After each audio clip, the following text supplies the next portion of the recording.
ओम शांति। 10 जनवरी 2026 के ईश्वरीय महावाक्य। मुरली का सार। मीठे बच्चे, तुम्हारी याद की यात्रा बिल्कुल ही गुप्त है। तुम बच्चे अभी मुक्ति धाम में जाने की यात्रा कर रहे हो।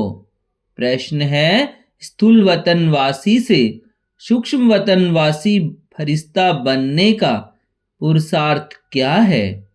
उत्तर, सूक्ष्म वतनवासी फरिश्ता बनना है तो रूहानी सर्विस में हड्डी हड्डी स्वाहा करो। बिना हड्डी स्वाहा किए फरिश्ता नहीं बन सकते, क्योंकि फरिश्ते बिगर हड्डी मांस के होते हैं। इस बेहद की सेवा में दधीची ऋषि की तरह हड्डी हड्डी लगानी है, तभी व्यक्त से अव्यक्त बनेंगे। गीत है, धीरज धर मनवा धीरज धर। ओम शांति। बच्चों को इस गीत से इशारा मिला कि धीरज धरो। बच्चे जानते हैं हम श्रीमत पर पुरुषार्थ कर रहे हैं और जानते हैं कि हम इस गुप्त योग की यात्रा पर हैं। वह यात्रा अपने समय पर पूरी होनी है। मुख्य है ही ये यात्रा, जिसको तुम्हारे सिवाय और कोई भी नहीं जानते हैं। यात्रा पर जाना है जरूर, और ले जाने वाला पंडा भी चाहिए। इसका नाम ही रखा हुआ है पांडव सेना। अब यात्रा पर है, स्थूल लड़ाई की कोई बात नहीं है। हर एक बात गुप्त है। यात्रा भी बड़ी गुप्त है। शास्त्रों में भी है, बाप कहते मुझे याद करो तो मेरे पास आकर पहुंचेंगे। यह यात्रा तो हुई ना। बाप सब शास्त्रों का सार बताते हैं, प्रैक्टिकल के एक्ट में ले आते हैं। हम आत्माओं को यात्रा पर जाना है अपने निर्वाण धाम। विचार करो तो समझ सकते हैं। यह है मुक्ति धाम की सच्ची यात्रा। सब चाहते हैं हम मुक्ति धाम में जाएं। यह यात्रा करने के लिए कोई मुक्ति धाम का रास्ता बताए, परंतु बाप तो अपने समय पर आपे ही आते हैं, जिस समय को कोई नहीं जानते हैं। बाप आकर समझाते हैं तो बच्चों को निश्चय होता है, बरोबर यह सच्ची यात्रा है जो गाई हुई है। भगवान ने यह यात्रा सिखाई थी, मन मना भाव मध्याजी भाव।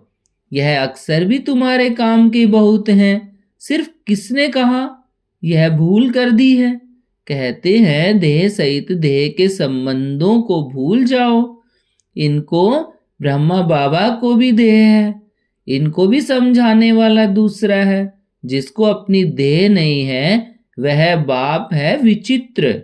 उनको कोई चित्र नहीं है, और तो सबके चित्र हैं। सारी दुनिया चित्रशाला है।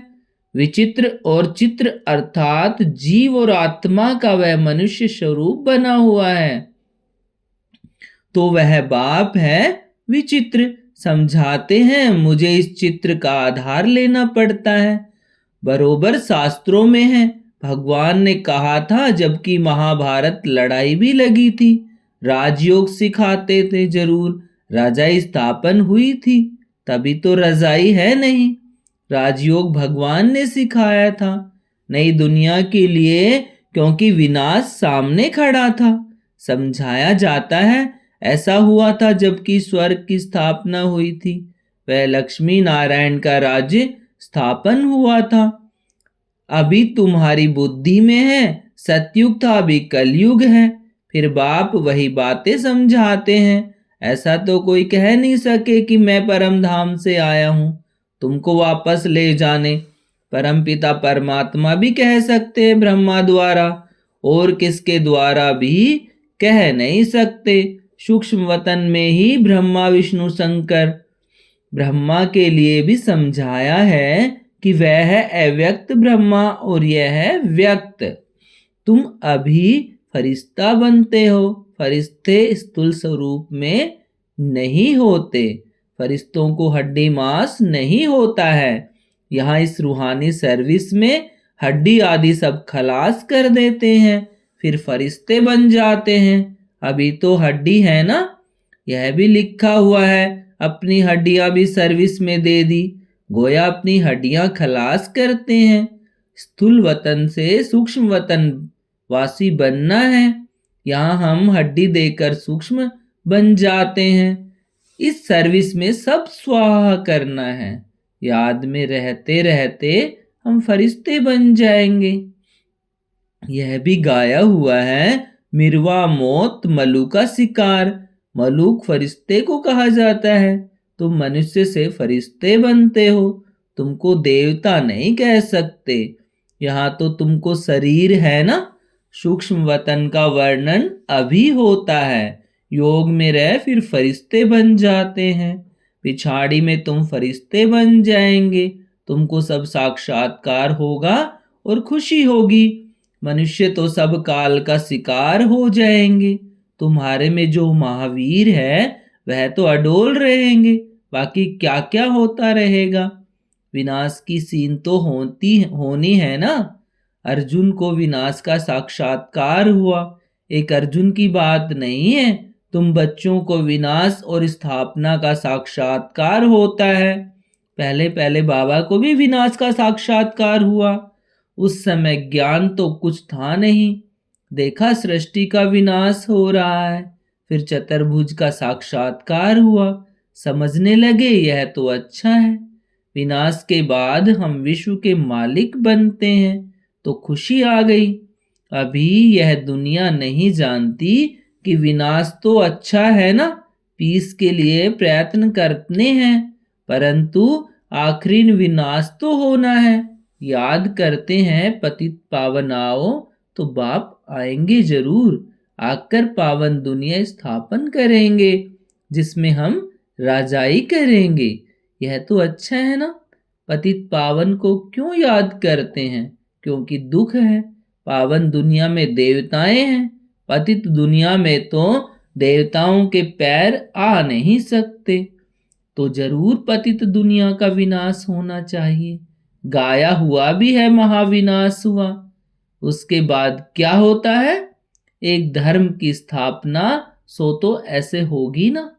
यहां से राजयोग सीखेंगे। विनाश होगा, बाकी भारत में कौन बचेगा? जो राजयोग सीखते हैं, नॉलेज देते हैं, वही बचेंगे। विनाश तो सबका होना है, इसमें डरने की बात नहीं। पतित पावन को बुलाते हैं, जबकि वे आते हैं तो खुशी होनी चाहिए ना। बाप कहते हैं विकारों में मत जाओ। इन विकारों पर जीत पाओ। वरदान दे दो तो ग्रहण छूटे। भारत का ग्रहण छूटता जरूर है। काले से गोरा बनना है। सतयुग में पवित्र देवताएं थे, वह जरूर यहाँ बने होंगे। तुम जानते हो हम श्रीमत से निर्विकारी बनते हैं। भगवानुवाच, यह है गुप्त। श्रीमत पर चलकर तुम बादशाही पाते हो। बाप कहते हैं तुमको नर से नारायण बनना है। सेकंड में रजाई मिल सकती है। शुरू में बच्चियां 4-5 दिन भी बैकुंठ में जाकर रहती थी। शिव बाबा आकर बच्चों को बैकुंठ का भी साक्षात्कार कराते थे। देवताएं आते थे, कितना मान शान से। तो बच्चों को दिल अंदर लगता है बरोबर गुप्त वेश में आने वाला बाप हमको समझा रहे हैं। ब्रह्मा तन में आते हैं। ब्रह्मा का तन तो यहाँ चाहिए ना। प्रजापिता ब्रह्मा द्वारा स्थापना। बाबा ने समझाया है, कोई भी आते हैं तो उनसे पूछो किसके पास आते हो? बीके के पास। अच्छा, ब्रह्मा का नाम कभी नहीं सुना है? प्रजापिता तो है ना।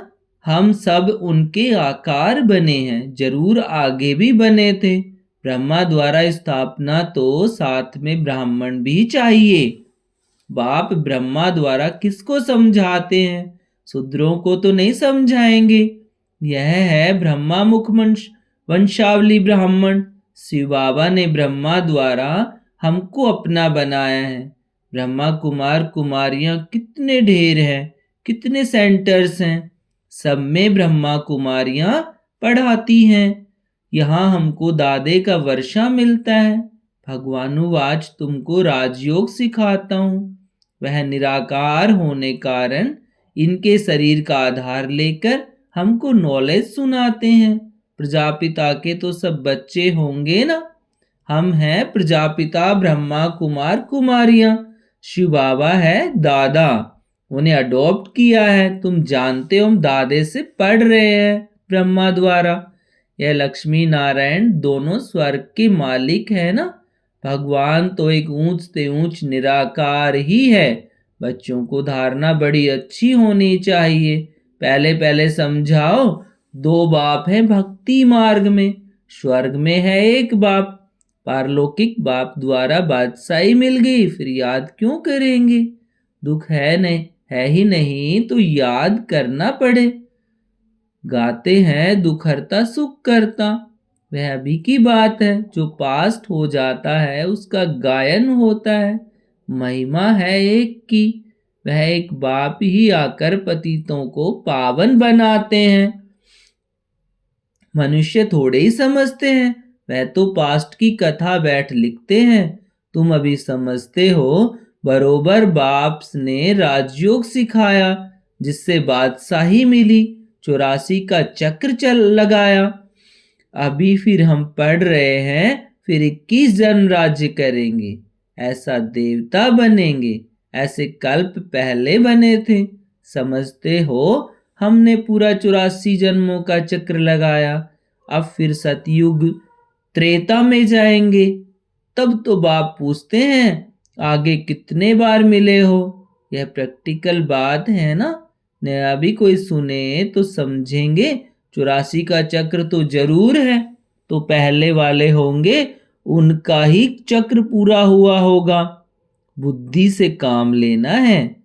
इस मकान में, इस ड्रेस में बाबा, हम आपसे अनेक बार मिलते हैं और मिलते रहेंगे। पतित से पावन, पावन से पतित होते ही आए हैं। कोई चीज सदैव नई ही रहे, यह तो हो नहीं सकता। पुरानी जरूर बनती है। हर चीज सत्तो रजो तमो में आती है। अभी तुम बच्चे जानते हो, नई दुनिया आ रही है, उसको स्वर्ग कहा जाता है। यह है नर्क, वह है पावन दुनिया। बहुत पुकारते हैं, हे पतित पावन, हमको आकर पावन बनाओ, क्योंकि दुख जास्ती होता जाता है ना। परंतु यह समझते नहीं कि हम ही पूज्य थे, फिर पुजारी बने हैं। द्वापर में पुजारी बने, अनेक धर्म होते गए, बरोबर पतित से पावन, पावन से पतित होते आए हैं। भारत के ऊपर ही खेल है। तुम बच्चों को अब स्मृति आई है। अब तुम शिव जयंती मनाते हो, बाकी और कोई शिव को तो जानते ही नहीं है। हम जानते हैं, बरोबर हमको राजयोग सिखलाते हैं। ब्रह्मा द्वारा स्वर्ग की स्थापना हो रही है। जरूर जो योग सीखेंगे, स्थापना करेंगे, वही फिर राज्य भाग पाएंगे। हम कहते हैं बरोबर हम कल्प कल्प बाप से राजयोग सीखे हैं। बाबा ने समझाया है, अभी यह 84 जन्मों का चक्र पूरा होता है, फिर नया चक्र लगाना है। चक्र को तो जानना चाहिए ना। भले यह चित्र न हो तो भी तुम समझा सकते हो। यह तो बिल्कुल सहज बात है। बरोबर भारत स्वर्ग था, अब नरक है। सिर्फ वह लोग समझते हैं कलयुग अजुन बच्चा है। तुम कहते हो यह तो कलयुग का अंत है, चक्र पूरा होता है। बाप समझाते हैं, मैं आता हूं पतित दुनिया को पावन बनाने। तुम जानते हो हमको पावन दुनिया में जाना है। तुम मुक्ति जीवन, मुक्ति धाम, शांति धाम, सुख धाम और दुख धाम को भी समझते हो, परंतु तकदीर में नहीं है। तो फिर यह ख्याल नहीं करते कि क्यों न हम सुख धाम में जाएं। बरोबर हम आत्माओं का घर वह शांति धाम है। वहां आत्मा को ऑर्गन्स न होने कारण कुछ बोलती नहीं है। शांति वहां सबको मिलती है। सतयुग में है ही एक धर्म। यह अनादि अविनाशी वर्ड ड्रामा है जो चक्र लगाता ही रहता है। आत्मा कभी विनाश नहीं होती है। शांति धाम में भी थोड़ा समय ठहरना ही पड़े। यह बहुत समझ की बातें हैं। कलयुग है दुख धाम, कितने अनेक धर्म हैं, कितना हंगामा है। जब बिल्कुल दुख धाम होता है तब ही बाप आते हैं। दुख धाम के बाद है फुल सुख धाम। शांति धाम से हम आते हैं सुख धाम में, फिर दुख धाम बनता है।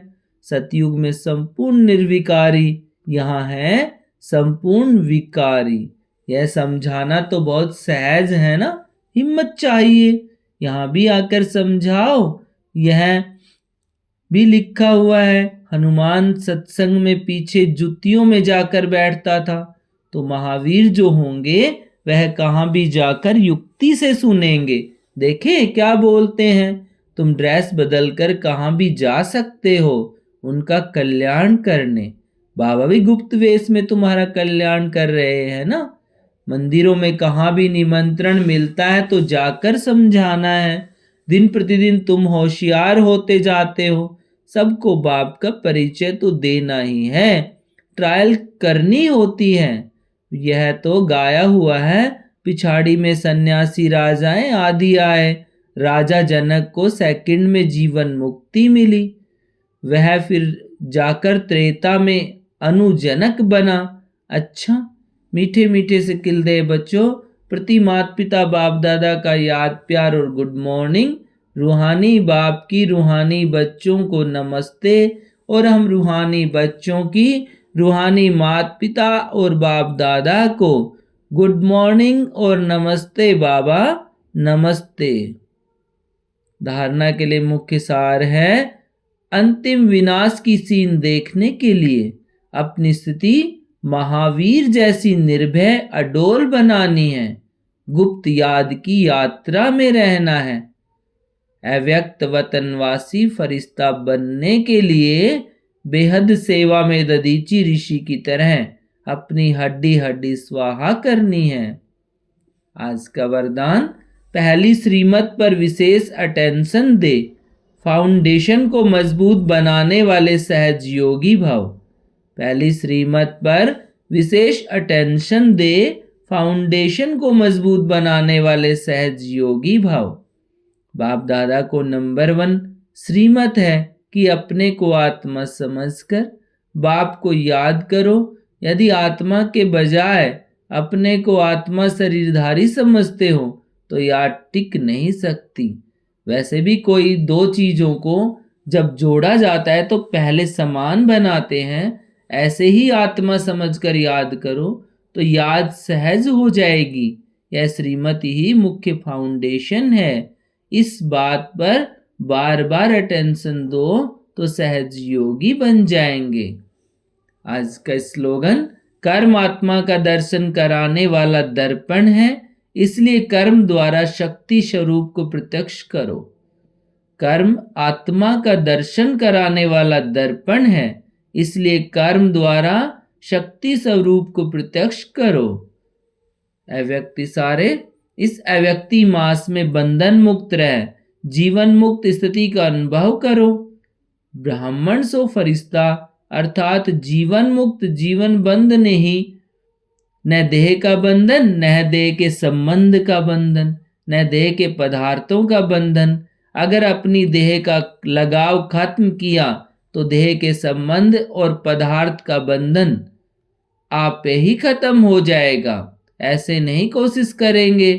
कोशिश शब्द ही सिद्ध करना है कि पुरानी दुनिया की कशिश है, इसलिए कोशिश शब्द समाप्त करो, देहभान को छोड़ो। ओम शांति शांति शांति।